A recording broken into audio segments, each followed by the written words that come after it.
स्नेहल, तू पण हे एक्सपिरियन्स केलं असेल, की आपण ना एखाद्या रूममध्ये जातो आणि कोणी काही बोललेलं नाहीये.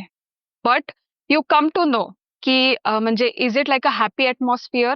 इज इट लाईक कोणाचं आधी बहुतेक भांडण झालं इथे किंवा काहीतरी वरती खालती झालंय किंवा अगदी तुम्हाला जाणवेल की नाही एनर्जी तुमची पण खूप डिप झालीये. ओके.